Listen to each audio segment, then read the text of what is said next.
चलो एक बार maternity benefit पे आओ। देखो maternity benefit, payment of wages दो हो गया, और एक कोई हुआ था ना, इक्वल रेम्यूनरेशन। एक बार पेमेंट ऑफ वेजेस और मैटरनिटी बेनिफिट, ये दो चीज एक बार चेक कर लो फटाफट, एक बार रिवाइज करते हैं। ये दो चैप्टर देख लो, maternity and payment of wages. अच्छा, मैटरनिटी बेनिफिट पुराने एक्ट में कितना था? कितना? 6 that is 12 weeks. New act में 18, 8 18 टोटल 26। ट्यूबेक्टोमी ऑपरेशन में कितना मिलता है? Tubectomy operation 2 weeks. अगर बच्चा अडॉप्ट किया तो लेस देन 3 इयर्स वाला, सॉरी लेस देन 3 मंथ्स वाला 12 वीक्स। अगर मिस कैरेज हुआ तो कितना मिलेगा मिस कैरेज के बाद? 6 वीक। पेमेंट ऑफ वेजेस में लेस देन 1000 एम्प्लॉई है तो कितने टाइम में सैलरी देना है? With in 7 working days. और ग्रेटर देन 1000 एम्प्लॉइज है तो with in 10 working days. Deduction कौन से सेक्शन में लिखा था? Deduction, valid deduction from the wages, section 7। ढूंढ ढूंढ के बोल रहे हो वे। चलो छोड़ो, कम टू आ जाओ नेक्स्ट चैप्टर। अच्छा देखो, अपने 3 चैप्टर हो गए। ओके, कम टू चैप्टर, इस पे आ जाओ, मिनिमम वेजेस।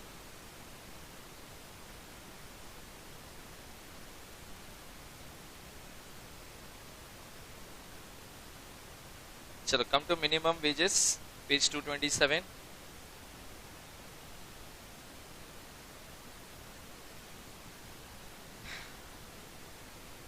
चलो, ये एक्ट ना, मिनिमम वेजेस एक्ट, इसका सबसे बड़ा इंपॉर्टेंट इंटेंशन क्या है? देखो लास्ट लेक्चर में हमने पढ़ा था payment of wages. Payment of wages में क्या लिखा था कि सैलरी टाइम पे मिलना चाहिए, क्योंकि अगर एम्प्लॉय को तुम लेट सैलरी दोगे तो वो नहीं चलेगा, क्योंकि वो तो ऑब्वियसली रॉन्ग हो जाएगा। But when it comes to minimum wages तो इसका मतलब हो गया कि एम्प्लॉय को कम से कम इतना सैलरी तो देना ही है। इससे ज्यादा सैलरी देना चाहते हो तो दे सकते हो, लेकिन इससे कम सैलरी, जैसे समझो कोई केमिकल इंडस्ट्री है, अब वो केमिकल इंडस्ट्री में ना गवर्नमेंट प्रिस्क्राइब है कि भाई तुमको कम से कम 5,000 रुपया पर मंथ सैलरी देना है।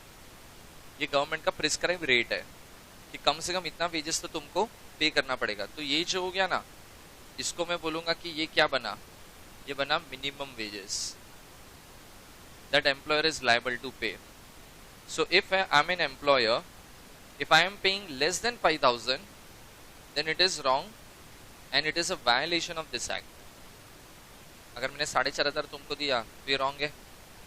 हाँ, but if I am paying you more than 5,000 तो ठीक है, फिर 5 के ऊपर मैं कितना भी दूं, मेरी फाइनेंशियल कैपेसिटी, ठीक है, उससे प्रॉब्लम नहीं होना चाहिए। देखो वैसे भी ज्यादा सैलरी की जब हम लोग बात करते हैं तो हायर लिमिट तुम कितना भी देख लो वो सब अलाउड है। Lower limit, this is the lowest limit, इससे नीचे अलाउड नहीं है। नहीं, वहां पे वेजेस का डेफिनेशन भी है, वो वेजेस का डेफिनेशन लेने का। ये समझा एक्ट का लॉजिक? इसके लिए इसका नाम क्या रखा है? Minimum wages act. तो उसमें देखो, पहले इंट्रोडक्शन रीड कर लो।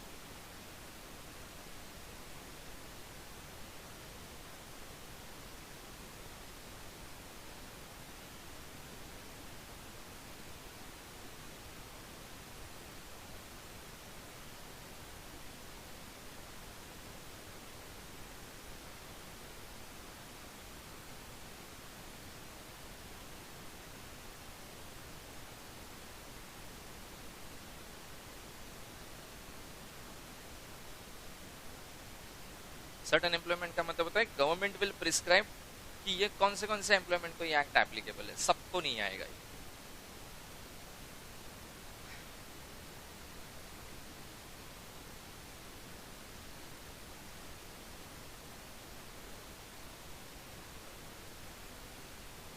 अच्छा हो गया। उसके बाद देखो, याद है अप्रोप्रिएट गवर्नमेंट का स्टैंडर्ड डेफिनेशन जो मैंने बोला था हर एक्ट में सेम रहेगा। ओके, नेक्स्ट सबसे इंपॉर्टेंट डेफिनेशन होता है एम्प्लॉय। नाउ व्हेन आई से एम्प्लॉय, अब सबसे इंपॉर्टेंट मतलब ये है, समझो मेरी फैक्ट्री है, तुम मेरे फैक्ट्री के अंदर है ना, समझो जैसे मैं कोई प्रोडक्ट बना रहा हूँ, तुम वो सब वर्कर हो जो मेरी फैक्ट्री के अंदर काम करके प्रोडक्ट बनाने में हेल्प करते हो। तो can I say that you are an employee of the organization? आया ना? ठीक है।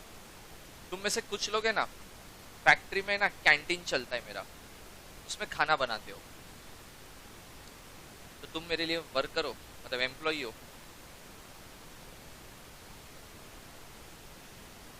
बोलो, तुम क्या कर रहे हो मेरे लिए? खाना बना रहे हो। एम्प्लॉय हो, मतलब तुम लोग एम्प्लॉय हो मेरे, खाना बना रहे हो।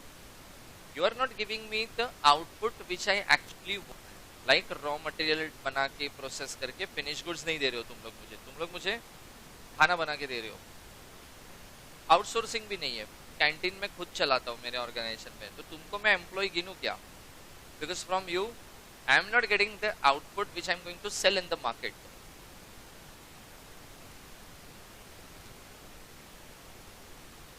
बट कल उठ के अगर वो एम्प्लॉय मेरे को ऐसा बोलेगा ना कि मैं भी एम्प्लॉय की डेफिनेशन में आता है, बोला आउटपुट बता चल, तो खाना can be treated as an output. हाँ, तो जो खाना बनेगा वो भी क्या है? एम्प्लॉय है। अच्छा, खाली घर पे बैठ के स्क्रीन देख के सुपरविजन का काम कर रहा है, वो एम्प्लॉय है का? ठीक है। जो पर्सन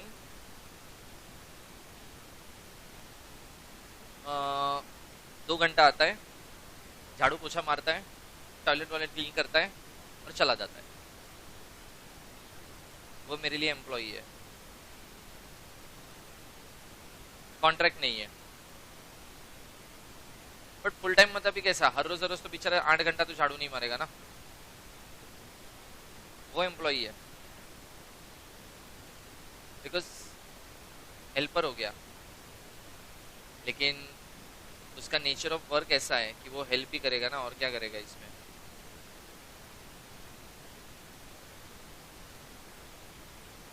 हाँ, बट ये घर नहीं है ना, ये तो फैक्ट्री है। और अभी उसका नेचर ऑफ वर्क ऐसा है कि वो आता है, 2 घंटा काम करता है, चला जाता है। मैं उसको ऐसा बोलूँ, नहीं नहीं नहीं, एम्प्लॉय बनना है, सैलरी चाहिए, 8 घंटा झाड़ू पोछा मारना पड़ेगा। वो बोलेगा झाड़ू पोछा मारने के बाद गंदा ही नहीं हुआ तो मैं वापस झाड़ू पोछा क्यों मारूंगा? बोला नहीं नहीं, एम्प्लॉय बनना है तो ये तो करना ही पड़ेगा।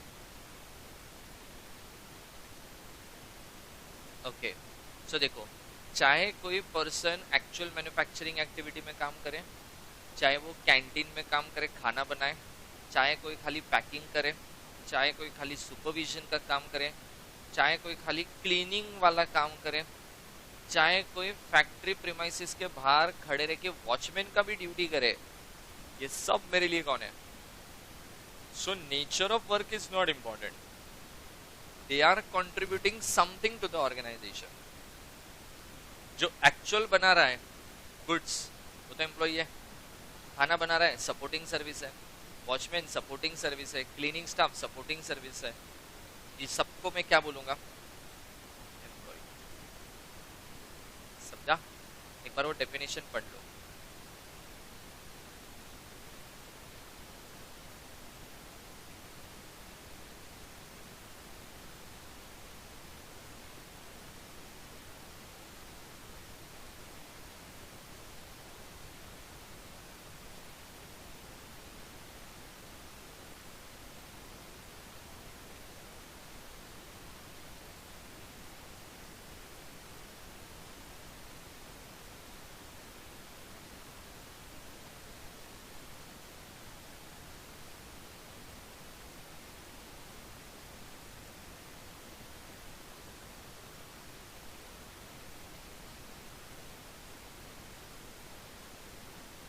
हाँ, वो आउटसोर्सिंग गिना जाएगा, आउटसोर्सिंग।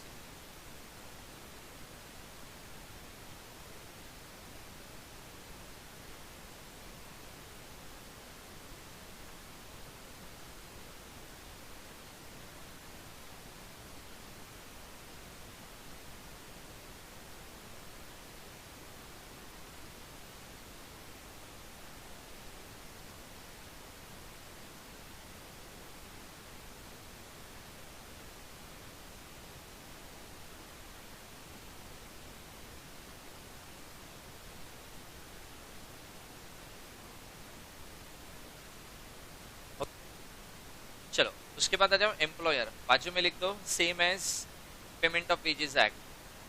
यहाँ पे वही डेफिनेशन रेफर करना है जो पेमेंट ऑफ वेजेस एक्ट में एम्प्लॉयर की डेफिनेशन है।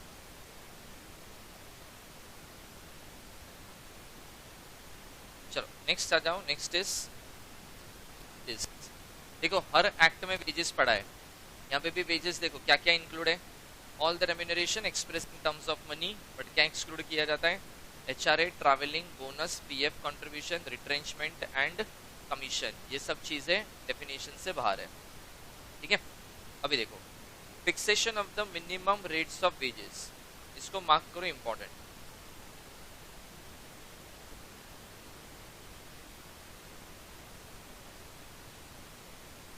अभी देखो जब हम लोग बात करते हैं ना कि मिनिमम वेजेस क्या होएगा, तो देखो there are two types of government. कौन सी?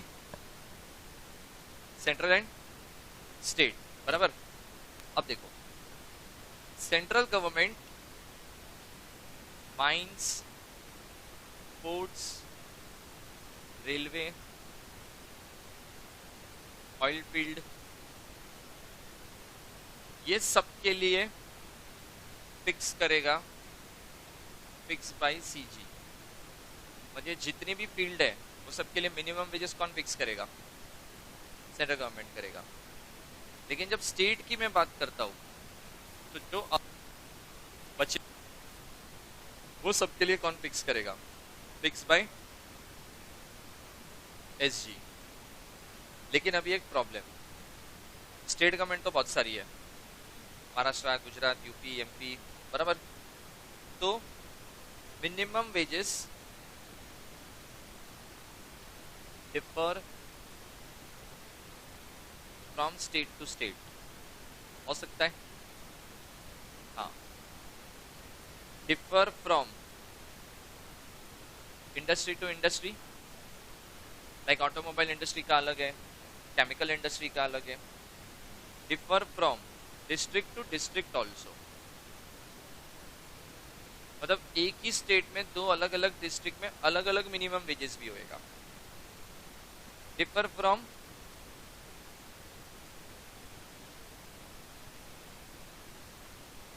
जेंडर, मेल और फीमेल का भी अलग हो सकता है, बराबर। ये चारों चीज हो सकती है।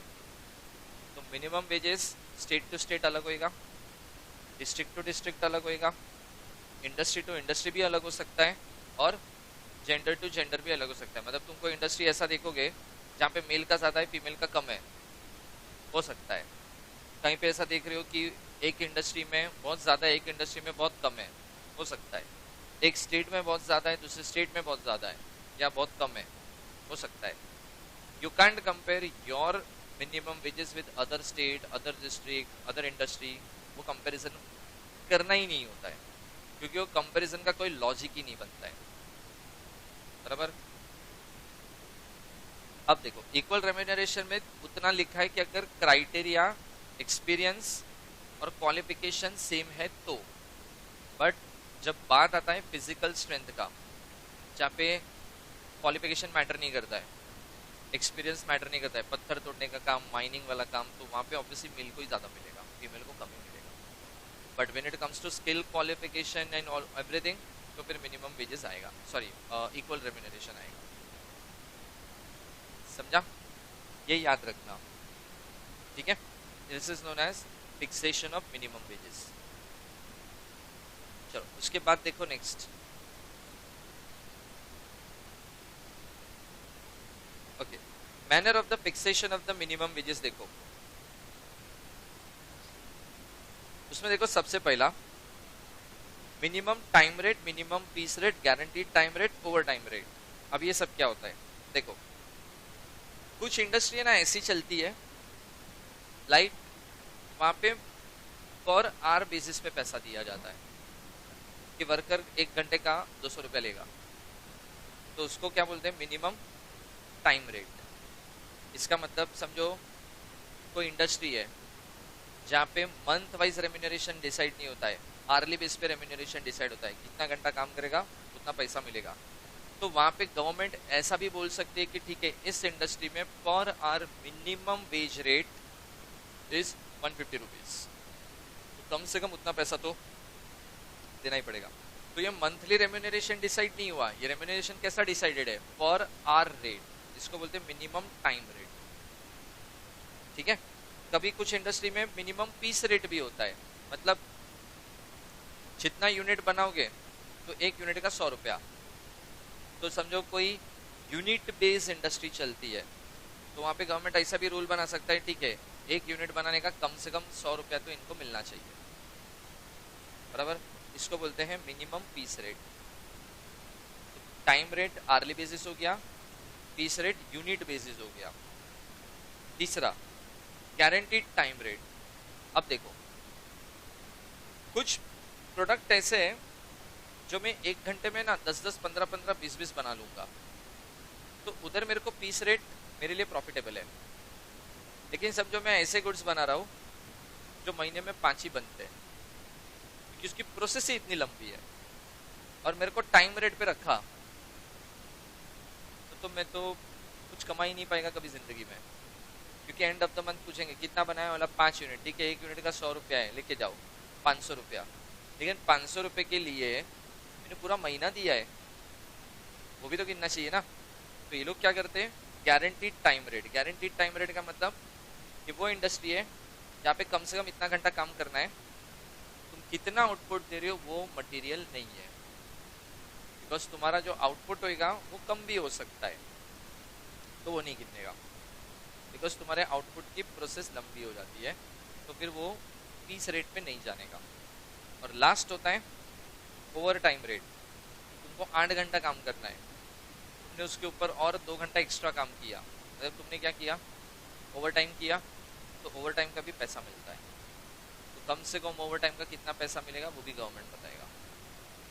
तो मिनिमम वेज 4 तरीके से डिसाइड होता है, time, unit, guarantee time and over time. ये 4 तरीका है मिनिमम वेज को डिसाइड करने का। अभी उसमें देखो मैंने जो इधर लिखा था ना वही लिखा है, डिफरेंट एम्प्लॉयमेंट के लिए डिफरेंट रेट होएगा, different class of the work के लिए डिफरेंट रेट होएगा, एडल्ट, एडोलसेंट, चिल्ड्रन के लिए अलग रेट होएगा, लोकेलिटी के लिए अलग रेट होएगा, आर्ली अलग होएगा, डे बेस अलग होएगा, मंथ बेस अलग होएगा, सब कुछ अलग रेट हो सकता है। So you never compare your rate with any other industry, state, district, कभी कंपेयर नहीं करने का, कि वो डिफरेंस मिलेगा ही। जैसे देखो मुंबई में अगर कोई फैक्ट्री है और बेंगलोर में अगर कोई फैक्ट्री है, तो मिनिमम वेज रेट देखोगे ना तो बेंगलोर का हाई है as compare to Mumbai, because Bangalore का स्टैंडर्ड ऑफ लिविंग अपने से ज़्यादा महंगा है। यहाँ पे जो चीज़ तुमको 50 रुपये में मिलती होगी उधर वो 60-70 रुपये में मिलेगी, बराबर। उधर का स्टैंडर्ड ऑफ लिविंग ज़्यादा बेटर है मुंबई के कंपैरिजन में, तो इसके लिए वहाँ पे इतना रेट लगता है। तो यहाँ पे अगर मिनिमम रेट 8,000 होएगा, उधर 11,000 होएगा, तो ऐसा नहीं बोलेगा बेंगलोर वाला साला ज़्यादा कमा रहा है, तो जाओ बेंगलोर, क्योंकि स्टैंडर्ड ऑफ लिविंग अलग है। यहाँ पे इंसान 2 वड़ा पाव खा के पूरा दिन निकाल लेगा, 40 रुपये 50 रुपये के अंदर पूरा दिन तुम सर्वाइव कर सकते हो। बेंगलोर में ये नहीं होएगा, बेंगलोर में वड़ा पाव नहीं मिलता है, बराबर। उधर तुमको ऐसी चीज़ खानी पड़ेगी जो वो लोग ऑफर कर रहे हैं, और वो कम से कम 100 रुपया होएगा। तुम्हारा सर्वाइवल का भी मिनिमम पर डे का खर्चा क्या आ रहा है, 100 रुपया तो आ ही रहा है ना इसके लिए।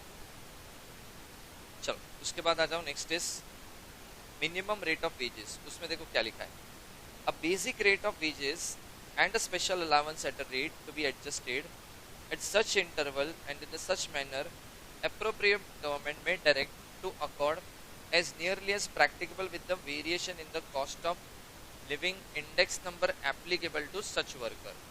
मतलब जब मिनिमम वेजेस गवर्नमेंट निकालने बैठता है ना कि 5,000, 6,000, 7,000, वो ऐसा हवा में नहीं देखते कि लास्ट ईयर कितना था, 5, 6 कर दो, ऐसा डिसाइड नहीं होता है। जितने साल बाद चेंज हो रहा है उसके बीच में इन्फ्लेशन रेट कितना बढ़ा, कॉस्ट ऑफ लिविंग कितना महंगा हुआ, ये सब चीज़ें निकालते, कैलकुलेट करते। फिर एक इंसान 5 साल पहले 5,000 में सरवाइव कर सकता था, आज उसी इंसान को सरवाइव करने के लिए कम से कम 8,000 लगेगा, क्योंकि हर चीज़ इन्फ्लेटेड हो गई है। तो मिनिमम वेज कितना करना पड़ेगा, 8,000 करना पड़ेगा। ये सब कैलकुलेशन करके मिनिमम वेज डिसाइड होता है, हवा में कैलकुलेशन नहीं होते हैं, बराबर। Then a basic rate of wages or without the cost of living allowances and the cash value of the concession in the respect of the supply of the essential commodities. essential commodities भी कितनी महंगी है कितनी सस्ती है उसके price भी consider किए जाते हैं। टमाटर बहुत महंगा है, तो अगर हम जो इस टाइम पे अगर गवर्नमेंट मिनिमम वेजेस निकालेगा ना तो बहुत हाई आएगा, क्योंकि बेसिक एसेंशियल कमोडिटीज एक्सपेंसिव है। लेकिन समझो कल टमाटर एकदम सस्ता हो गया, 10 रुपये किलो आ गया वापस, तो वापस मिनिमम वेजेस चेंज हो जाएगा, बराबर। And an inclusive rate allowing for the basic rate the cost of living allowance and the cash value concession if any, the cost of living allowance and the cash value of the concession in the respect of the supply of the essential commodity shall be computed by the competent authority of the such interval। अब question आता है, ये आलू, टमाटर, कांदा, इसका भाव कौन बताएगा? तो इसकी एसेंशियल कमोडिटी की एक अथॉरिटी है। ये मिनिमम वेजेस जब डिसाइड किया जाता है ना, ये लोग उस अथॉरिटी को पूछते हैं कि टमाटर का भाव बताओ, कांदा का भाव बताओ और आलू का भाव बताओ। ये बेसिक 3 चीज़ है, इसका भाव बताओ। फिर वहाँ से रेट प्रिस्क्राइब होता है, फिर वो रेट प्रिस्क्राइब करके फिर मिनिमम वेजेस डिसाइड होता है। क्योंकि जो मिनिमम वेजेस कैलकुलेट कर रहा है ना, उसको बोलते ना आलू कांदा, उसका प्राइस थोड़ी ना पता होएगा, और पता भी होएगा तो ज़रूरी ना पूरे स्टेट में सेम होएगा या हर एक स्टेट में भी सेम होएगा। तो उसको वो अथॉरिटी से रिपोर्ट लेना पड़ेगा कि what should be the current rate और क्या होना चाहिए और कितना है, अकॉर्डिंगली लोग मिनिमम वेजेस बनाएंगे। बोल।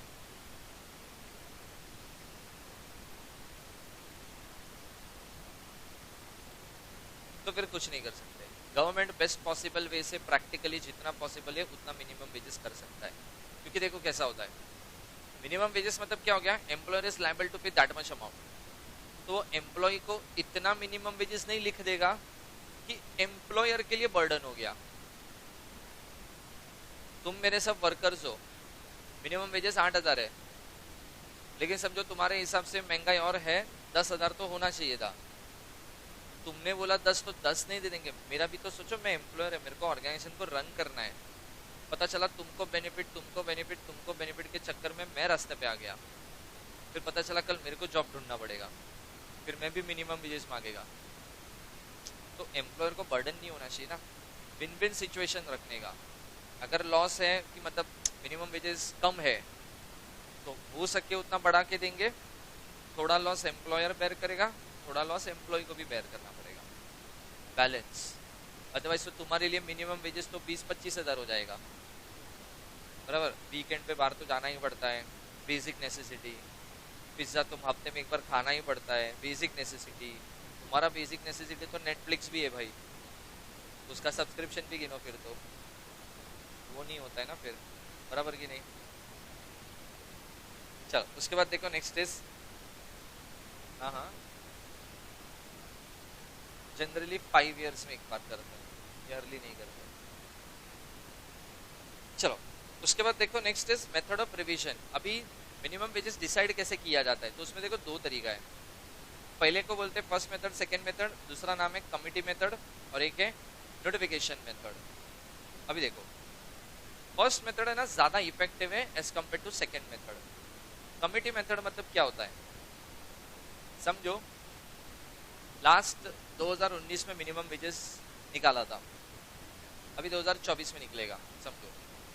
तो 2024 में ना गवर्नमेंट क्या करेगा, एक कमेटी बनाएगा विद द एक्सपर्ट, 8-10 लोगों की कमेटी होगी। वो कमेटी को बोलेंगे एनालिसिस करो state wise, district wise, industry wise कि what should be the minimum wages. फिर वो कमिटी पूरा रेट वेट का चार्ट बनाएगा, इन्फ्लेशन चेक करेगा, कॉस्ट ऑफ लिविंग देखेगा, ये सब्जी अब्जी के भाव चेक करेगा, और फिर वो लोग रेट्स बनाते जाएंगे, ये इंडस्ट्री में इतना, ये इंडस्ट्री में इतना। तो ये कमिटी क्या करेगा, कमिटी पूरा चार्ट बनाएगा। ये चार्ट गवर्नमेंट को दिया जाता है कि अकॉर्डिंग टू कमिटी ये मिनिमम वेज होना चाहिए। अगर वो गवर्नमेंट को सही लगा, गवर्नमेंट विल अडॉप्ट और वही मिनिमम वेज आ जाएगा। गवर्नमेंट को लगता है कि नहीं ये सही नहीं है, कुछ चेंजेस करने की जरूरत है, government will change it and then वो फाइनलाइज करके इम्प्लीमेंट होता है। बराबर। तो ये मेहनत कौन करता है रेट बनाने का, कमिटी। ये कमिटी रेट बनाएगा और उसमें एक्सपर्ट्स लोग होते हैं, डेटा एनालिस्ट होएगा, रिसर्च वाला बंदा होएगा, एसेंशियल कमोडिटी वाला पर्सन होएगा। ये सब लोग मिलके एक टैक्स कंसल्टेंट भी बिठाते हैं, ये सब लोग मिलके मिनिमम वेजेस डिसाइड करते हैं। ठीक है, एक बार वो फर्स्ट मेथड पढ़ लो।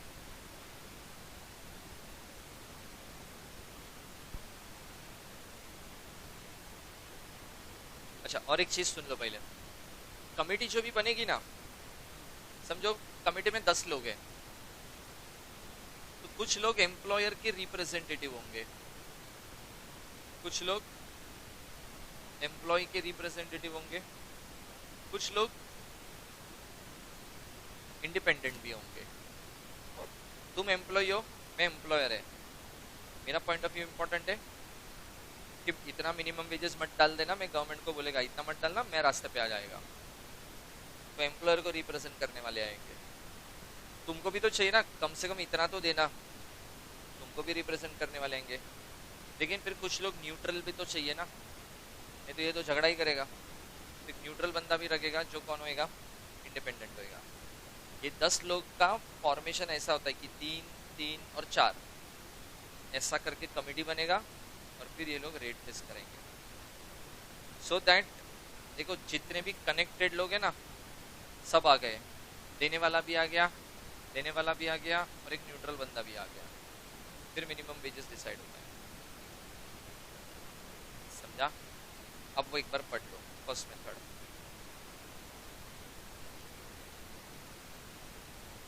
नहीं, ये गवर्नमेंट बनाता है, सेंट्रल गवर्नमेंट या स्टेट गवर्नमेंट।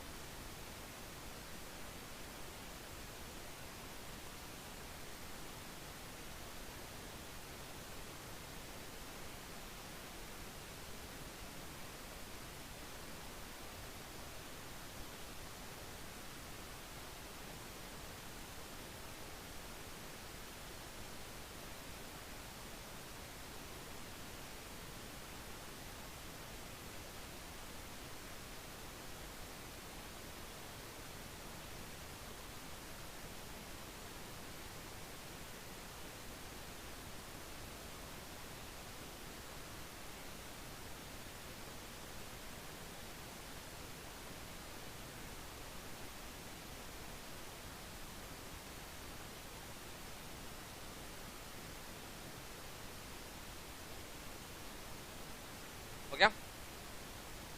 चलो उसके बाद आ जाओ second method, notification method. When fixing the minimum wage under 5(1)(b), appropriate government shall by notification in the official gazette publish its proposal for the information person likely to be affected thereby and specify a date not less than 2 months from the date of notification on which the proposal will be taken into consideration. The representation received will be considered by the appropriate government. देखो कभी कभी ऐसा होता है कि government को बहुत immediately या इंस्टेंटली मिनिमम वेजेस को रिवाइज करना पड़ा और टाइम नहीं है कि कमेटी सेटअप होएगा, वो इन्वेस्टिगेशन करेगा, रिसर्च करेगा, ये कॉम्बिनेशन आएगा, ये लोग रेट बताएंगे, फिर आप गवर्नमेंट को देंगे, फिर गवर्नमेंट फाइनल करेगा। इसमें 3-4 महीना लग जाएगा, ना टाइम ही नहीं है। गवर्नमेंट क्या करेगा, एक नोटिफिकेशन निकालेगा कि ये इंडस्ट्री में ये मिनिमम वेजेस है, अगर किसी को तकलीफ है, दुख है, दर्द है तो आके बता देना, नहीं तो ये डेट से ये रेट एप्लीकेबल है। बट वो लोग तुमको 2 महीने का विंडो देंगे if you have any objection related to minimum wages. तो समझो जैसे आज नोटिफिकेशन आया आज क्या डेट है? क्या डेट है? 19। तो आज अगर निकाला ना नोटिफिकेशन, तो 19 सितंबर के बाद वो लोग क्या कर सकते हैं, एप्लीकेबल कर सकते हैं। कम से कम 2 महीना देना है कि जिसको भी तकलीफ है, चाहे वो एम्प्लॉयर हो चाहे वो एम्प्लॉई हो, तुम गवर्नमेंट को जाके इन्फॉर्म कर सकते हो। नहीं कोई आया 2 महीने के अंदर, तो गवर्नमेंट क्या मानेगा, सबको ये मिनिमम वेजेस से तकलीफ और सबको सही लग रहा है, 20 सितंबर से एप्लीकेबल। तो मेरे को एक बात बताओ, मेहनत किया, रिसर्च किया, डेटा जमा किया, एनालिसिस किया? नहीं ना, सीधा बॉम्ब फेंका, नोटिफिकेशन इश्यू करके कल से ये होएगा नोटिफिकेशन। ये आलसीपन की निशानी। मेहनत नहीं करना होता है तो ऐसा भी कर सकते हैं।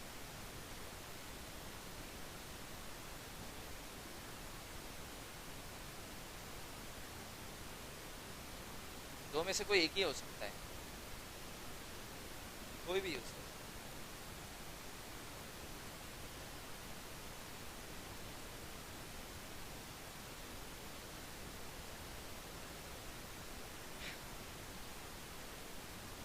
उसके बाद देखो, नेक्स्ट आता है एडवाइजरी बोर्ड। अभी जब कमिटी सेटअप किया जाता है ना, अंडर फर्स्ट मेथड, कौन सा मेथड, कमिटी मेथड, उसके लिए ना एक एडवाइजरी बोर्ड भी होता है। ये बोर्ड वो लोग होते हैं जिनका काम ही है मिनिमम वेजेस पे ध्यान देना। So they have a expert group. तो ये लोग क्या करते हैं, जब कमिटी मेथड में कमिटी बनता है ना, ये लोग उनको एडवाइस देते हैं। प्लस ये लोग अप्रोप्रिएट गवर्नमेंट को भी एडवाइस देते हैं कि ये मिनिमम वेजेस इतना रखना ही चाहिए, इधर तो इतना देना ही पड़ेगा। सो काइंड ऑफ ये एक पैरेलल बोर्ड है जो गवर्नमेंट को और कमिटी को हेल्प करने के लिए बनाया है टू डिसाइड कि मिनिमम वेजेस कितना रखना चाहिए। इसको बोलते हैं एडवाइजरी। ठीक है, चलो नेक्स्ट आ जाओ। अच्छा, जो नेक्स्ट है पीछे वो सेम है, लेकिन उधर नाम लिखा है सेंट्रल एडवाइजरी बोर्ड। तो ये खाली किसको एडवाइस देगा, सेंट्रल गवर्नमेंट को। तो बाजू में लिखो form to advise central government, form to advise central government.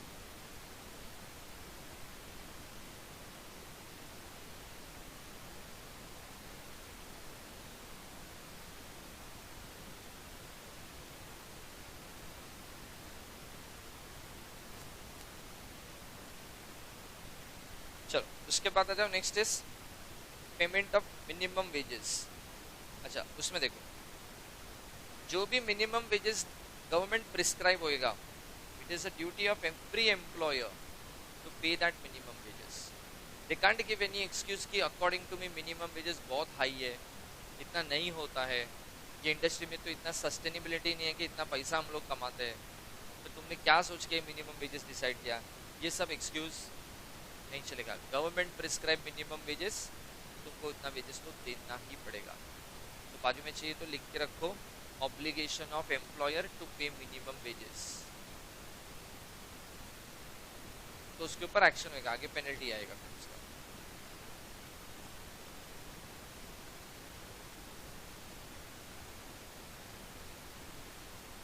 हाँ तो ठीक है, तो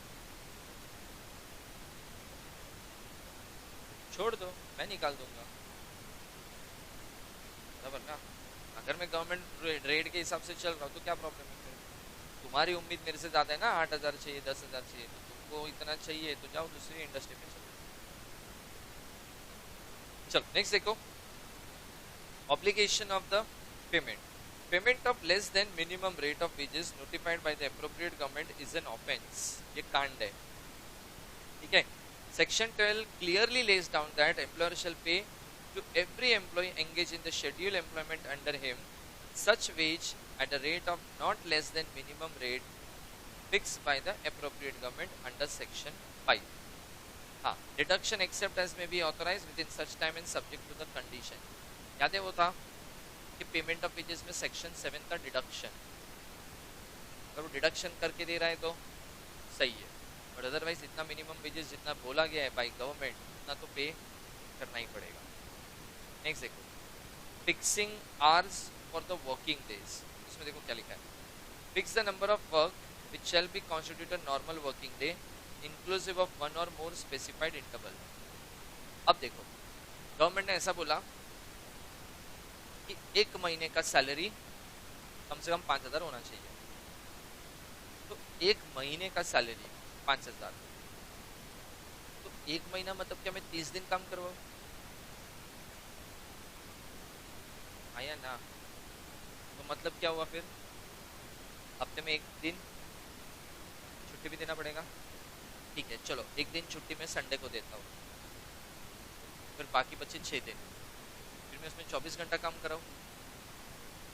नहीं, उसमें भी मेरे को वर्किंग आवर्स फिक्स करने पड़ेंगे। जब मिनिमम वेजेस किया जाता है ना डिसाइड, फिक्सिंग आवर्स होता है, इतना घंटा तो काम करना ही है, हफ्ते में इतना दिन तो काम करना ही है, महीने में इतना दिन तो काम करना ही है, तो ये मिनिमम वेज मिलेगा। समझा?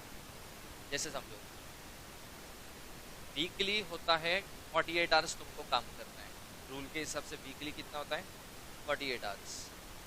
तो 4 वीक का कितना हो गया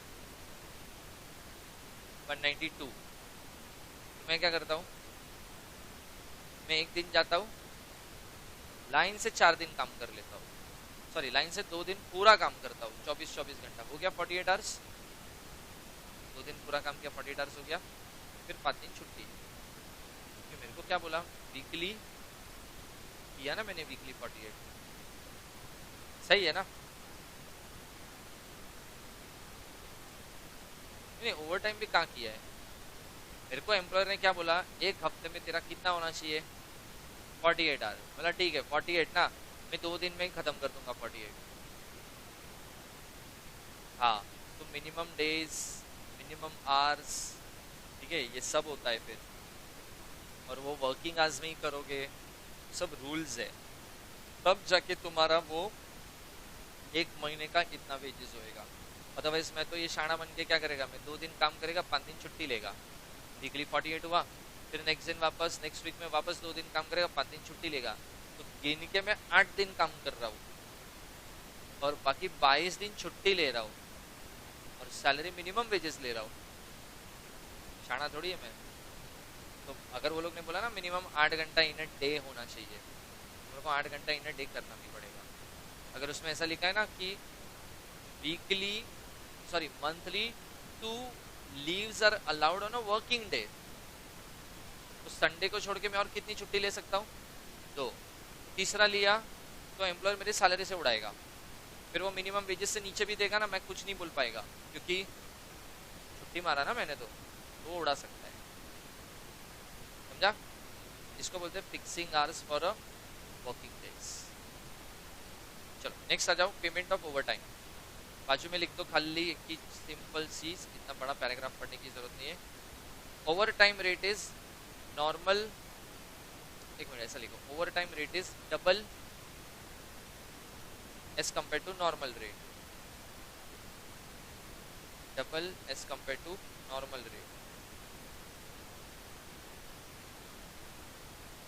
समझो मैं 1 घंटे का 500 रुपया लेता हूँ काम करने का एज अ वर्कर, अगर मैंने 1 घंटा ओवर टाइम किया कितना मिलना चाहिए 1 घंटे का? अगर मैं 1 घंटे का नॉर्मल रेट 500 लेता हूँ तो ओवर टाइम में कितना मिलेगा 1 घंटा किया तो 1000। ये समझा 1000 कैसा आया? Thank you. हाँ बोल बोल बोल बोल, क्या बोल रहा है?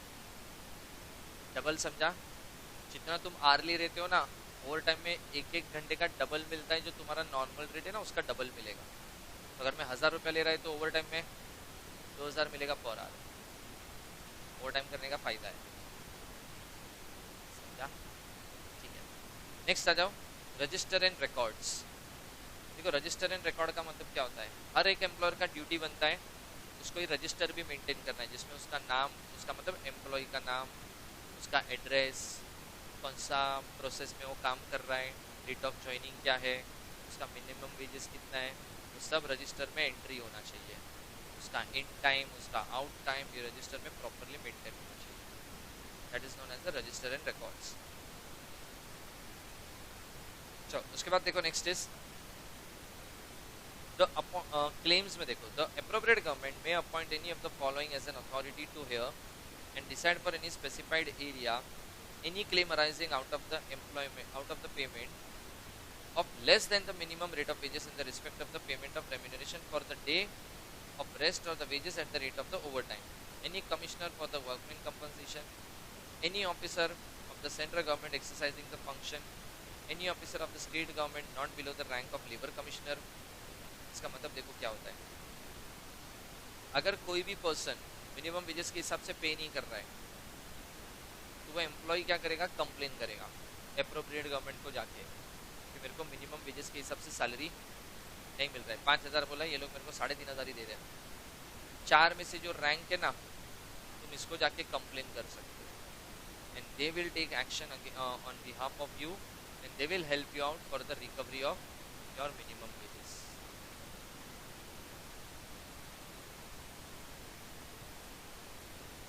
समझा? ठीक है, नेक्स्ट चैप्टर पे आओ, न्यू चैप्टर।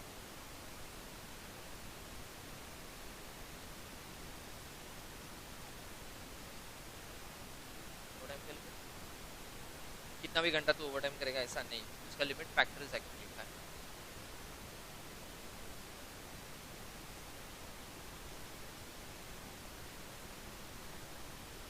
चलो कम टू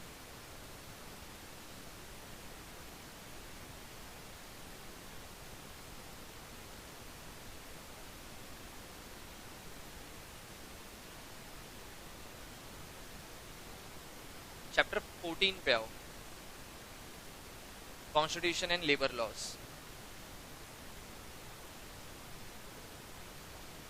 166 ये सब एक्सक्लूडेड है, मिलिट्री वाले लेबर में नहीं आते, दे आर एक्सक्लूडेड, उन लोग का अलग एक्ट है, इसमें नहीं आएंगे।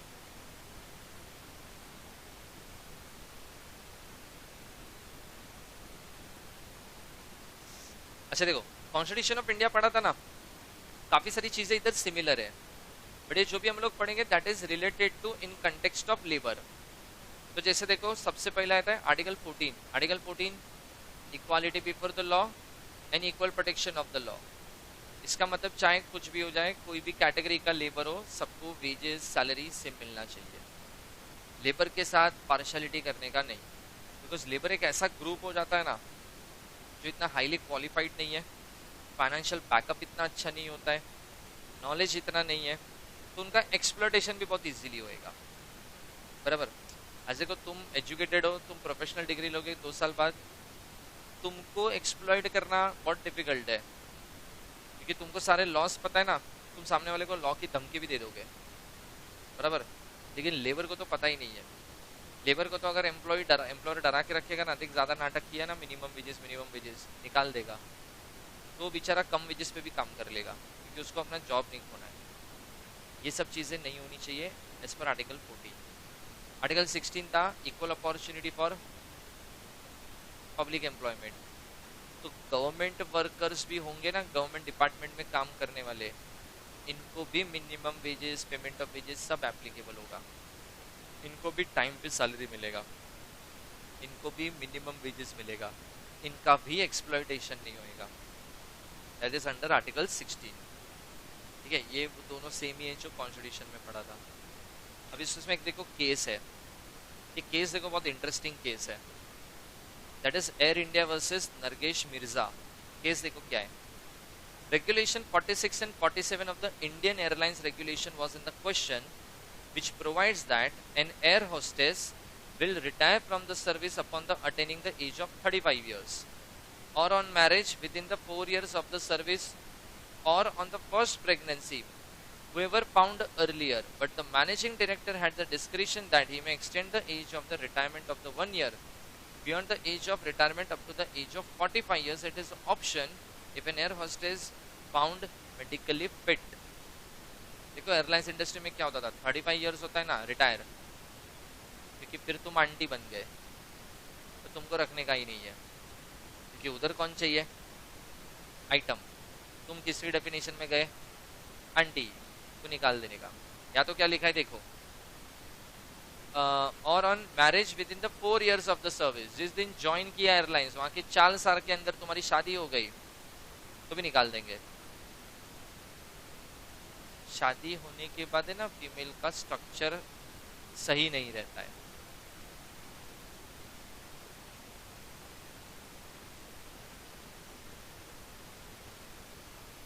ऑफेंसिव नहीं है, हो सकता है, मतलब इन शॉर्ट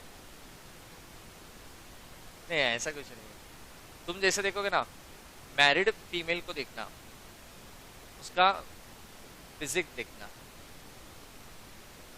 तुमको समझ जाएगा। बहुत कम होते ना वेल मेंटेन, सब बिफोर मैरिज मीडियम होते हैं, फिर डबल एक्सेल ट्रिपल एक्सेल बनते हैं। बिकॉज पता है क्यों, हार्मोनल चेंजेस होता है ड्यू टू सम एक्ट, तो बॉडी नॉर्मली रिएक्ट करता है, उसमें उनके हाथ में कुछ नहीं, ये हार्मोनल चेंजेस है जो उनकी बॉडी में दिखता है। प्लस उसमें भी अगर प्रेगनेंसी हुआ तो बॉडी में ड्रास्टिक चेंज दिखेगा, बराबर। अब समझो एयर इंडिया या कोई भी एयरलाइंस अगर ये क्राइटेरिया नहीं रखेगा ना, तो ये साइज की फीमेल अगर एयर होस्टेस बनेगी तो पहले तो वो पैसेज में से वो खुद ही नहीं चल पाएगी, एक तो पैसेज होता कितना कम है, प्लस तुमको अगर ऐसी एयर होस्टेस सर्व करेगी तो को भी ऐसा लगेगा ना यार इधर आ गया मैं। हाँ ठीक है। और एक होता है प्रेगनेंसी हो गया तो, हाँ लेकिन उसमें एक रूल भी है कि अगर कंपनी का डायरेक्टर ये एज लिमिट को 45 करना चाहे तो वो कर सकता है। तो कुछ लोगों ने ना इसके ऊपर ऑब्जेक्शन उठाया, ये क्या फालतू करिए, 35 ईयर्स क्या है, और कौन सी इंडस्ट्री में 35 रिटायरमेंट एज हो जाता है। मतलब अभी तो बंदा अंडे में से बाहर आया, 2-4 साल काम किया, तुमने उसको रिटायर कर दिया, और वो जो एयर होस्टेस थी वो एयर होस्टेस से सीधा ग्राउंड स्टाफ बन जाएगी, बराबर। मतलब उसको कॉल सेंटर में बिठा देंगे, टिकट सेलिंग डिपार्टमेंट में बिठा देंगे, मतलब जो पापा की परी उड़ रही थी उसको जमीन पे लेके आए तुम, यही हुआ ना। तो ये तो गलत हुआ, it's a kind of discrimination, बराबर। इसमें देखो क्या लिखा था, it was held by the court that the clauses regarding the retirement in the pregnancy of the regulation as unconstitutional and therefore struck down. The retirement of an air hostess on the grounds of pregnancy was unreasonable and arbitrary, and it was in the violation of Article 14. Because तुम कोई भी industry देख लो, कोई भी industry में retirement ऐसे नहीं होता है कि तुम प्रेग्नेंट रिटायर। ये क्या क्राइटेरिया है रिटायरमेंट का, रिटायरमेंट का क्राइटेरिया होता है एज, हेल्थ, ये हो सकता है ना कोई डिजीज, कोई permanent damage to the body part, like मेरे को कलर ब्लाइंडनेस हो गया और मैं ड्राइवर था, इधर तो मेरे को रिटायरमेंट तो सही है, प्रेग्नेंट हुआ रिटायर, ये तो कोई क्राइटेरिया नहीं है ना। मतलब क्या वो female just because of job pregnant भी नहीं होगी, क्योंकि उसको पता है once she turns out to be a pregnant, job तो गया। ये तो गलत है ना। इसके लिए पहले ये रूल होता था एयरलाइंस इंडस्ट्री में, उसके बाद ये रूल हटा दिया। होता है बट उस इंडस्ट्री में उतना टिकता ही नहीं है कोई, सबसे बड़ा प्रॉब्लम उस इंडस्ट्री का ही वही है। और वो लोग क्या करते हैं, अभी देखो वो लोग निकाल नहीं सकते, तो वो लोग क्या करते पता है, तुमको दूसरे डिपार्टमेंट में शिफ्ट कर देते हैं। जैसे one of my friend, she was air hostess, अब उसका प्रेगनेंसी हुआ, बच्चा पैदा हुआ, आज वो बैक ऑफिस में आ गई, बराबर। अंदर से उसको भी पता है कि उसको क्यों बैक ऑफिस में डाला, जो फ्रीक्वेंट फ्लायर होता था, जो इतना उड़ती थी, मतलब एयर होस्टेस थी ना, सडनली तुम बैक ऑफिस में कैसे आ गए। वो लोग ऐसा बोलते हैं, मतलब ऐसा नहीं बोलेंगे कि because of your pregnancy now we are shifted to the back office. तुम मैटरनिटी लीव पे गए, इसको तो पता ही है, वो लोग तुमको ऐसा बोलेंगे किसी इतना टाइम हम एयर होस्टेस का पोस्ट खाली नहीं रख सकते, तो एक काम करो, we will arrange some other post for you, so loss of job नहीं होएगा ना तेरे को। तो उसको भी क्या लगेगा, हाँ हाँ देखा मेरे बारे में सोचा। तो ऐसा नहीं होता है। वो लोग को अब ऐसा है कि नहीं, अब ये इंडस्ट्री में नहीं रखना है एयर होस्टेस में, इनको बैक ऑफिस कर देते हैं, क्योंकि उसको पता है अब इसकी बॉडी स्ट्रक्चर चेंज हो जाएगी, अभी आएगी तब पता नहीं कैसी होएगी। तुम हमेशा एयर होस्टेस देखना अनमैरिड ही मिलेगी ऑलवेज। और उसका एक सबसे बड़ा एक इंटेंशन थोड़ा अनएथिकल इंटेंशन है, बट कैसा होता है, कस्टमर अट्रैक्ट। अगर मैरिड है ना, और मैं एक सिंगल हूँ मैं, और मैं फ्लाई कर रहा हूँ, मैरिड है ना मैं लाइन नहीं मारेगा, लेकिन सिंगल है ना मैं लाइन भी मारेगा। तो अच्छी एयर होस्टेस होगी ना तो पब्लिक ज़्यादा जाता है। जैसे किंगफिशर एयरलाइंस होता था विजय माल्या का, ऐसा माना जाता था कि उधर तो एयर होस्टेस एक से एक बॉलीवुड एक्ट्रेस जैसी होती थी, मतलब वहाँ पे तो इतना हाइप होता था एयर होस्टेस का। उसपर से विजय माल्या ऐसा, तो अलग ही लेवल होता था उसका। बट वो इंडस्ट्री ही वैसा है, कुछ साल तक तुमको रखेंगे और बहुत जल्दी तुमको निकाल देंगे। उधर अगर घुसना है तो अर्ली एज में घुसना पड़ता है, लाइक 20-21 की एज में घुसना पड़ेगा, सो दैट 28-30 तक तुम रहोगे, 10 साल सर्व करोगे। अदरवाइज तो उस इंडस्ट्री के लिए फ्यूचर नहीं है वो इंडस्ट्री में। जैसे तुम प्रोफेशनल डिग्री लेके बोलोगे ना अभी 60 तक कमाऊंगा मैं, तुम कर सकते हो, एयर होस्टेस 60 की नहीं चलेगी। पता चला सर्व करने से पहले दांत लगा के गई, हाँ तो यार एयर इंडिया तो फिर गवर्नमेंट है ना, इसके लिए लोग थोड़ा चला लेते हैं, प्राइवेट वाले तो कभी नहीं चलाएंगे, पॉसिबल ही नहीं। चलो उसके बाद देखो next, Damayanti Narga versus Union of India. So court observed that the right of form of association necessarily implies that person forming the society have also right to continue the associated only those whom they voluntarily admit in the association. The right guaranteed by Article 19(1)(c) cannot be confined to the initial stage of the forming an association. अगर मैं NGO खोलता हूँ, मेरे को NGO में किसको रखना है किसको नहीं रखना है। अगर मैं सोसाइटी खोलता हूँ, मैं सोसाइटी में किसको मेंबर बनाऊंगा किसको नहीं बनाऊंगा, ये सब चॉइस उन लोगों का है जिसने वो ऑर्गेनाइजेशन फॉर्म किया है। मतलब अगर तुम कल मेरी फैक्ट्री में जॉब मांगने आए, मैंने तुमको मना कर दिया, तुम मेरे को ऐसा नहीं बोलोगे equality before the law and equal protection of the law. Choice of selection is always on the employer. You can't force employer, नहीं मेरे को रखना ही पड़ेगा, तुम मेरे को इसके लिए नहीं रख रहे हो ना क्योंकि मेरे अंदर ऐसा ऐसा ये प्रॉब्लम है। तो चॉइस किसका है, employer. You can't force anyone कि मेरे को जॉब मिलना ही चाहिए, दादागिरी नहीं होता इधर, ठीक है। चलो आर्टिकल 19(1) वो था फॉर्म ऑफ एसोसिएशन। नेक्स्ट देखो आता है राइट टू लाइफ। सोचो तुमको है ना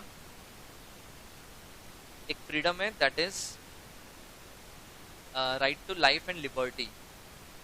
समझो तुम है ना, तुमको फोन दिया है घर वालों ने, फोन घर पे चेक होता है नहीं होता है, शायद इतने मॉम डैड अपने ऐसे नहीं है।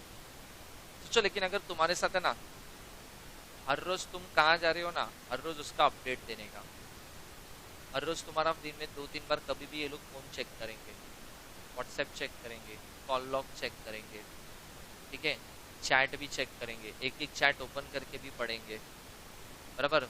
तुम किधर बोल रहे हो ना, मैं आज इधर जा रहा हूँ, तुमने बोला अभी अभी ना 4 to 7 लेक्चर है, तुमको घर वालों ने ऐसा बोला एक काम करना, जाते ही लाइव लोकेशन शेयर करना, तुमको कैसा फील होएगा? बट उसमें प्रॉब्लम क्या है,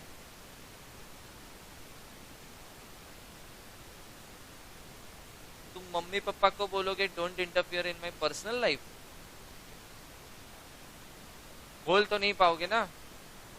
और तुम उनको बोल भी कैसे सकते हो, क्या मुंह से बोलोगे तुम उसको don't interfere in my personal life? अबे लाइफ उनकी वजह से मिला है तुमको, हाँ लाइफ ले भी लो फिर तो। फिर को चलेगा ऐसा, तेरा फोन लेंगे चेक करेंगे तो? नेटफ्लिक्स ही है, उसका सब्सक्रिप्शन है, देख लो मैं कौन सा वेब सीरीज देख रही है, फिर भले ही लव स्टोरीज 2 देखा हो, देख लिया लव स्टोरीज 2 देखा? क्यों?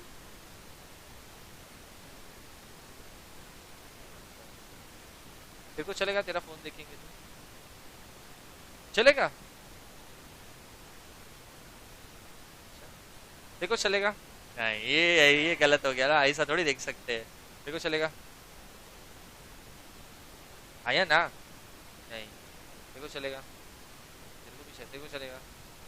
सब अलग हो यार तुम लोग तो, कैसे चल सकता है रे ये।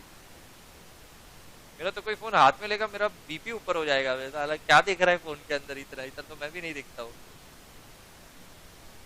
दोस्तों को तो कभी ना दिखाना चाहिए। एक बार मॉम डैड को दिखा दो डिलीट मार के सब फ्लाइट मोड पे डाल के दिखा दो, देख लो। लेकिन घर वालों को छोड़ के बाहर वालों को तो कभी ना दिखाओ। देखो, तुमको लाइफ मिला है ना, लेकिन वो लाइफ मीनिंगफुल भी तो होना चाहिए ना। तो जो ये रिस्ट्रिक्शन के साथ तुमको बोला जाओ बेटा मजे मारो, तुम बोलोगे क्या मजे मारो, साला हर जगह तो लाइव लोकेशन भेजने बोल रहे हैं, कहीं सुमड़ी में जा ही नहीं सकते, बराबर। देखो सेम चीज वर्कर के लिए भी होता है। जब वर्कर जॉब करता है ना, उसको अपना सेफ्टी के बारे में सोचना अपना पूरा हक है। वो अपना एक्सप्लॉयटेशन ना हो ये भी सोचेगा, उसको मिनिमम वेजेस मिले वो ये भी सोचेगा, उसको हेल्थ बेस पे कोई भी तकलीफ ना हो जॉब करने में तो ये भी सोचेगा। जैसे देखो पुराने टाइम पे ना जो स्कूल टीचर्स होते थे ना, specially school and college teachers, उस टाइम पे ना बोर्ड तुम देखते थे ना चौक वाला आता था, ब्लैक बोर्ड। और वो जो चौक वाला बोर्ड होता था ना, उसमें चौक डस्ट बहुत उड़ता है, तो उस टाइम के टीचर्स को ना अस्थमा प्रॉब्लम, ब्रीदिंग इश्यूज बहुत कॉमन होते थे, बराबर। फिर वो चौक वाला हट गया, अब ये आया, बराबर। देखो आज मैं कोई भी इंडस्ट्री के अंदर काम करूँ ना, पैसा बाद में, पहले उस इंडस्ट्री में घुसने से पहले मैं ये देखूंगा मेरी हेल्थ तो अफेक्ट नहीं हो रही है ना, मेरे को कुछ तकलीफ तो नहीं होएगा ना। और जहां मुझे लगा ना इस चीज से मेरे को तकलीफ होएगा, मैं उसका प्रिकॉशनरी मेजरमेंट करवाऊंगा।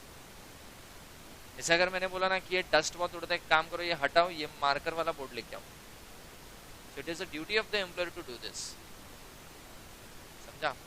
ऐसा नहीं है कि ठीक है ना अभी वैसे भी एक दिन मरना ही है, अस्थमा से मर जा, मैं पॉसिबिलिटी क्यों पैदा करूं मेरी मरने की इस तरीके से, करेक्ट। अगर जैसे समझो मैं long hours working hours lectures रखता हूँ, so I can tell my employer that कि मेरे को एक चेयर का अरेंजमेंट करके दो, क्योंकि टीचिंग इंडस्ट्री में ना दो प्रॉब्लम सबसे ज्यादा होते हैं, पैर और बैक, ये सबसे ज्यादा दुखते हैं। गला तो स्टैंडर्ड है, वो तो खराब ही होएगा, बराबर। तो हम लोग क्या करते हैं, जैसे वो समीर सर ने पढ़ाना चालू किया, समीर सर आएंगे ना तुमको, तो मेरे को बहुत एडवाइस देते हैं। समीर सर है ना हर रोज रात को घर पे आके गर्म पानी पीते हैं, बोलते हैं अपनी इंडस्ट्री में गला चलना चाहिए, तो कमाएगा कैसे। और मैं घर पे आके ठंडा पानी पीता हूँ, रात को मिल्क शेक पीता हूँ और खा के सो जाता हूँ। तो मेरे को हमेशा बोलते हैं ये आदत ही तेरा खराब है, और मेरे को ना बिना ठंडा पानी चलता नहीं है, मेरे को ठंडा पानी ही चाहिए।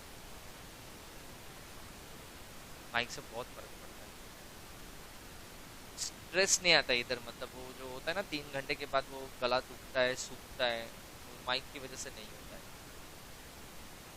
जरूरत नहीं, बट पियोगे तो ज़्यादा बेटर है। तो इनिशियली जब मैंने बहुत लेक्चर्स देता था ना, पहले तो मैं 12-12 घंटे लेक्चर लेता था, अभी भी 12 तो हो ही रहा है, बट अब शायद बॉडी थोड़ा यूज टू हो गया है। तो इनिशियली है ना मैंने अलग शूज़ आते हैं उसके, इसका लिया था, स्पार्क्स का लिया था, हाँ काइंड ऑफ एक शूज़ आता है, नहीं मैंने स्केचर्स का लिया था, वो है ना 4,500 का शूज़ है खाली, बट वो तुम पहनोगे ना तुम्हारे पैर पे स्ट्रेस नहीं आता है, सो इतना लाइट वेट होता है, तुमको ऐसा लगेगा कि पैर पे प्रेशर ही नहीं है मेरे, तो उसका भी खर्चा किया है। फिर हम लोग घर पे जाते ना तो हम लोग लिजर्ड बनते हैं, मतलब ये वॉल है ना ऐसा फ्लैट सोने का, 2 पैर ऐसा ऊपर रखते इधर और 15 मिनट ऐसे सोते हैं। हाँ क्योंकि क्या होता है पूरा दिन खड़े रह के ना ब्लड सर्कुलेशन इधर तक हुआ ही नहीं है, तो ऐसा बोलते हैं हेड स्टैंड मारना चाहिए, वो नहीं होता है। तो एटलीस्ट ये कर लो, जितना पैर ऊपर लेके जा सकते हो उतना रखो, फ्लो ऑफ ब्लड तुम्हारा हेड तक जाना चाहिए।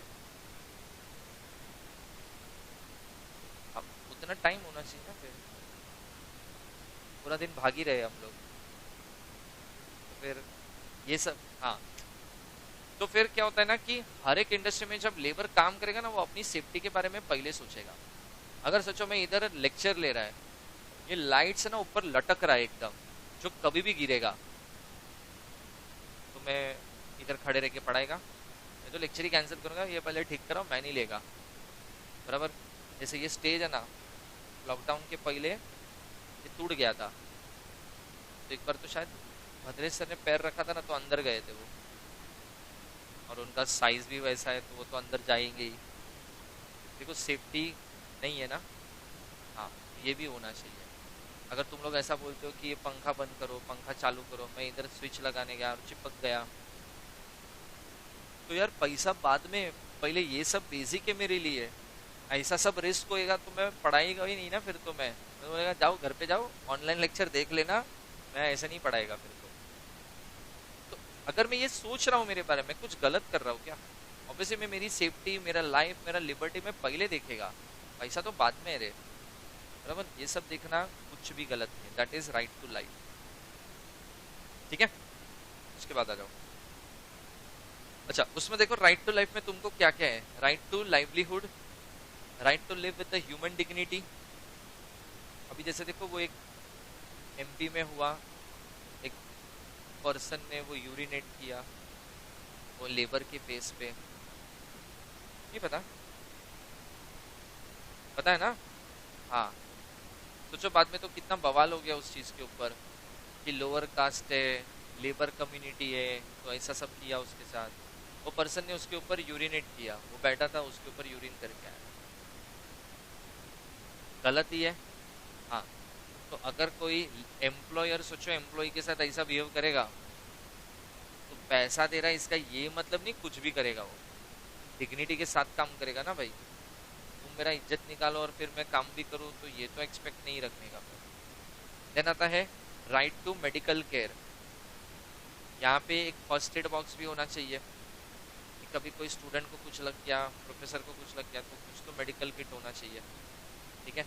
Then health of labour, employer का ड्यूटी है लेबर का हेल्थ खराब हो ऐसा कोई भी काम उससे नहीं करवाने का, और अगर हो सकता है तो उसके प्रिकॉशंस भी लेने के। जैसे समझो मैंने इसको वेल्डिंग का काम दिया है, तो ये बोलता है वो मास्क, ग्लव्स, गॉगल्स, मेरा कुछ नहीं होता है, कर बिंदास।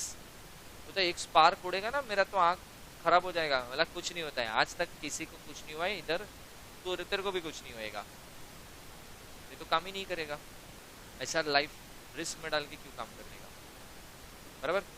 देन जैसे देखो ये होता है, बिल्डिंग को पेंटिंग का काम करते हैं, तो लोग देखो रस्सी बांध के उतरते हैं, तो जो कितना रिस्क है, तो ऑब्वियसली उसका हेल्थ और सेफ्टी दोनों इंपॉर्टेंट है। देन आता है सेक्सुअल हरासमेंट। हर एम्प्लॉयर को ये अश्योरिटी देना चाहिए कि कोई भी एम्प्लॉय का सेक्सुअल हरासमेंट प्रीमाइसिस के अंदर नहीं होएगा।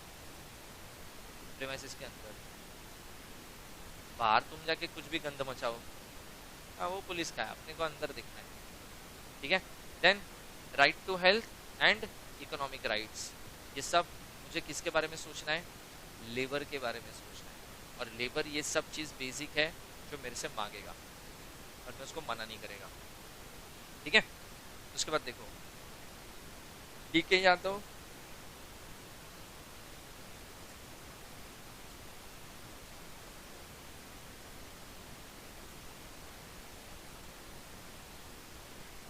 okay, DK Yadav versus JMA Industries Limited. Article 21 of the Constitution clubs life with the liberty, dignity of a person with the means of the livelihood, without which the glorious content of the dignity of the person would be reduced to animal existence. When it is interpreted that the color and the content of the procedure established by law must be in the conformity with the minimum fairness and procedural justice, it would relieve legislative callousness, despising opportunity of being heard and the fair opportunity of defense. कोई भी labour कहीं भी काम करे, अगर उसका employer के साथ डिस्प्यूट हो जाए या किसी दूसरे कोवर्कर के साथ डिस्प्यूट हो जाए, कभी भी एम्प्लॉयर डिक्टेटर के जैसा डिसीजन नहीं सुनाएगा। It is his duty to give opportunity of being heard to both the person, उनको चांस दो अपना डिफेंस लेने का, तो डिफेंस में क्या बोलना है, और फिर अकॉर्डिंगली कंक्लूजन आएगा। तू देख के लेबर चोर ही लगता है मेरे को, ऐसा सुन सुन के ऐसा बोल बोल के डिसीजन मत सुना। The order of the termination of the service of an employee workman visits with the civil consequences of jeoparding not only his or her livelihood but also career and the livelihood of the dependent। अगर समझो कोई labour को गलत तरीके से terminate कर दिया ना, तो उसके पास है right to file a case against the employer, और वो उससे कंपनसेशन भी मांगेगा। कंपनसेशन मांगने का लॉजिक है कि गलत टर्मिनेशन से अर्निंग खत्म हो गई, उसका बेनिफिट मिलना चाहिए, और अर्निंग खत्म होने से डिपेंडेंट के ऊपर नेगेटिव इम्पैक्ट पड़ा, तो उसका भी कंपनसेशन मिलना चाहिए। ठीक है,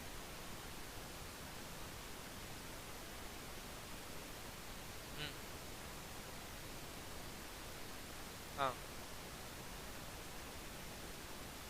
देखो, ऐसे काफ़ी सारे एनजीओज हैं जो इसमें हेल्प करते हैं, यूनियंस है ऐसे, जो अभी फैक्ट एक चैप्टर है तुमको, तो यूनियन जो होता है ना, वो हेल्प करने के लिए आगे आते हैं वर्कर्स के लिए, फ्री में केस हैंडल करके देंगे, फ्री में लीगल एडवाइस देंगे, सब भी वो करते हैं।